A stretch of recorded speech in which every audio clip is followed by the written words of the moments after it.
Hello, hello. Welcome again to another episode of the Goalpost Gossip, the podcast where football meets banter. I'm your host, Alton, and let's dive into this week's news. We will start by talking about Chelsea. Yes, Chelsea. We just have to start by talking about Chelsea. Chelsea won. Welcome back, Jose, to Stamford Bridge. Chelsea won against Benfica. It wasn't an impressive win by no means, but I will take it. I must say, I will take it. The first 45 minutes of the game, the team did well. The team did really well the first 45 minutes of the game. Then in the second half, we kind of lose our way. I don't know what happened. Also, our discipline, it continues to affect us. As we all know that another week, another red card. Yeah, DJ Khaled, another one. Yeah, Chelsea keep piling up these red cards in competitions across Europe. Like, this is like what, our fourth red card in 5 games, or 5 red cards in 5 games, something of that sort. But the statistic is crazy. The discipline is not, I wouldn't say, I would just say we're losing our way. Because, discipline is like, you have some people like kicking the ball away, elbowing players and getting unnecessary, you know what I mean?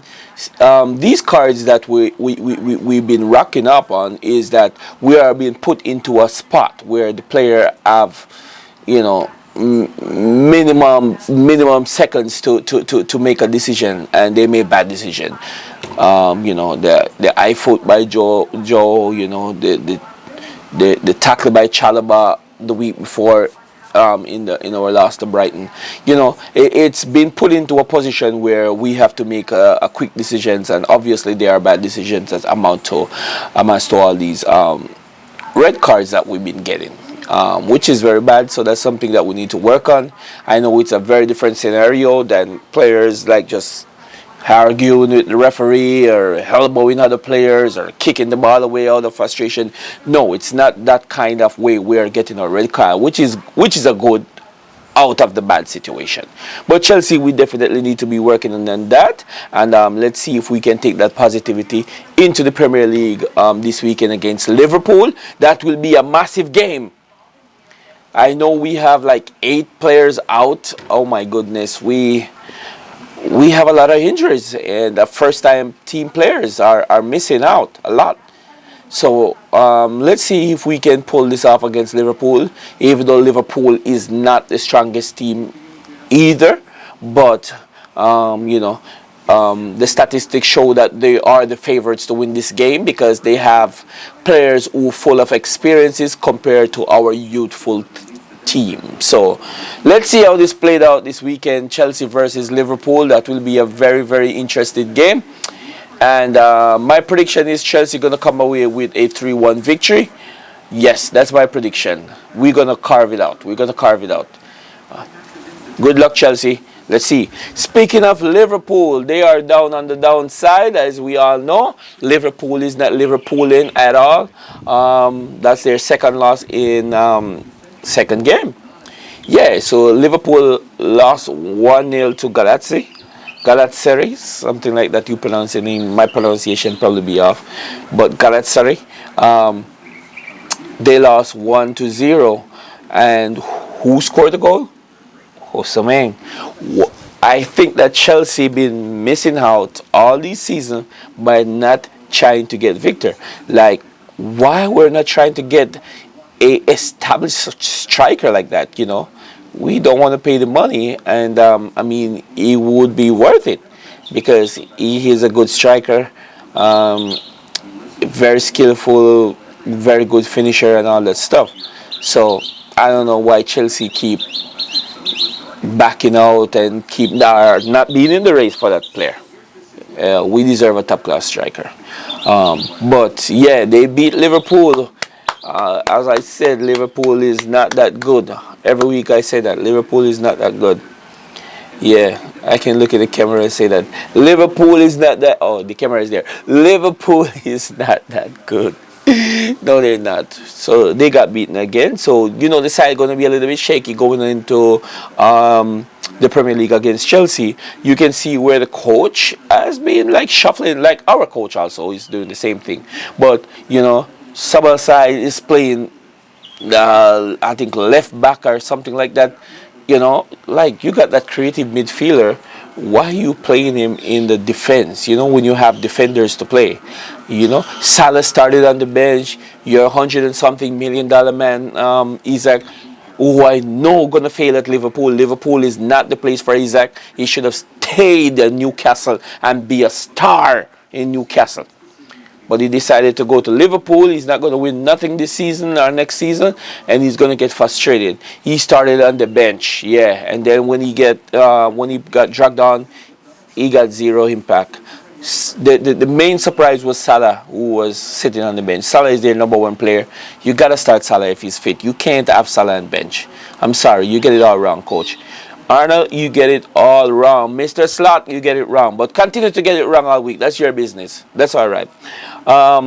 Talking about the same Liverpool, that penalty, just because you got the player playing out of their position and you got players who can play in those positions, now it forced an error. Slabasai, the penalty, it's a clear and obvious penalty. It is a penalty, and as I said, that's what happened when you got players who are not prolific in these positions and you put them in there. Mistakes happen. Play the players in the position that they desire. Play them in the position that they thrive. Unless you are forced with a situation where you have to make that change. But if you have players that can fit into the position where they thrive, make it simple. These coaches are overcomplicating the football, and I really think Liverpool paid the price for that, which is very good. Congratulations, Liverpool. Also in that match, Liverpool thought that they won a penalty. VAR overturned it and showed that the player did catch the ball first before didn't even make contact with the player, with Konate, but he played the ball. But it was a high boot, but luckily he clipped the ball. So no penalty. And Liverpool was trying to get a late one, tried to solve it something as usual, liver late, but it never happened. It was too late for that drama. Never happened. So yes, Liverpool lost. They have a couple of injuries out. Ekitike is injured. Alisson is injured. So let's see how they will show up against Chelsea on the weekend, as I said. So in the Champions League, PSG made a statement against Barcelona. PSG won. They beat Barcelona 2-1. That leads to say, do you think that PSG will be able to defend their title? You think Barcelona is still the number one contender with Real Madrid lurking? Who do you think going to take Champions League this season? I think Chelsea. I really think Chelsea. I just think Chelsea have the capabilities to do so. We have the squad, even though we have some injuries now, but we just need to weather this storm, but I think we can. But, everyone is saying PSG is still the favorite to retain their title. I don't think so. Barcelona is still looking good. Real Madrid is still looking good. Arsenal is looking positive. Martinelli keeps scoring and scoring and scoring and scoring. And Martinelli and Trossard, they came off the bench and they won the game for Arsenal, which is very good for Arsenal. You know what I mean? Very good. Arsenal have depth. They have a very good squad, and if they're staying fit too, and they're playing good. I'm not gonna lie, credit where credit is due. Arsenal is playing good. Do I wish them the best? No. But they're playing really good, Arsenal. So they won their game also, and that is very, very good for them. The new format of the Champions League, yes, it doesn't drop down no team to Europa or nothing. Once you're out of Champions League, you're out. So the fittest of the fittest survive. Yeah, there is no dropping down to Europa League, from the Champions League anymore. That's it. So if you don't make it, you just don't make it. Game over. That's it. Fair deal, Talking about Europa League, I see Aston Villa, they won their game. Um, so that's good for Aston Villa. They haven't won a game in forever. So I'm pretty sure that would be very good to boost their confidence going into this weekend game. Who they play? I don't really remember who they play, but Aston Villa been on a losing streak for the longest. So this is good for them. This is very, very good for them. Also, also in Europe, oh my God, Roma. What happened? Roma had 3 opportunities to score 1 penalty. Not 1, not 2, but 3 opportunities to score 1 penalty. Can you imagine that coach? And the worst thing is that they lost the game. That's the worst thing. They had they lose the game to just 1, but they had 3 opportunities to score 1 penalty, and they missed 3 times. They said encroachment for the keeper in the first 2. He saved those, and then they said, all right, 3rd time, go again. This time he stood his line, and he stood his ground this time, and he still made the save.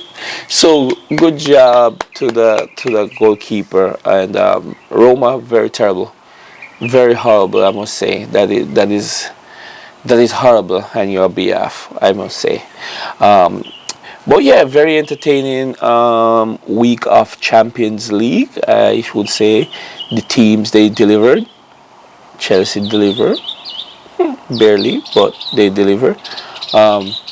So looking forward to this weekend of Premier League. What is your prediction in this weekend of Premier League? Which game you think is the game of the weekend? I think the Chelsea Liverpool is the game of the weekend. And what's your prediction? What's your score? What's going to be the end? You tell me. Do you think Chelsea gonna make a statement against a crumbling Liverpool, or you think a Liverpool gonna make a statement against a inconsistent Chelsea? Drop your comments below and let me know what you think. Oh, I also forget to talk about Nottingham Forest. This is off Champions League list, but Nottingham Forest fans, they they want the coach to go, because comparing to last season and the season before, how the team was on an up, I mean, the team is going down, basically. So the fans, they have no patience. They have no faith in the coach, so they want him to go. But the coach do have a reputation of winning a title in his 2nd season for every club that he's been to. He did that with Tottenham, and then he gets sacked. So I wonder if he's a 2-season coach. So I mean, that can be his title or his career. That is how he could sell himself, that I'm a 2-season coach, so don't expect the best from me in the 1st season, but expect me to give you a trophy in the 2nd season. I feel like that would be a good way to sell himself, right? But the fans, they have no patience, just like yeah, that's fans. We want to see result, and we want to see result now. We don't want building. We be building from the 90s, Now it's time. Everybody need results. So let's see how that plays out. All right. There we go. We come to the end of this episode of the podcast. Please to like, share, comment, and follow us at Gossip Goalpost on Instagram. Thank you again, and peace.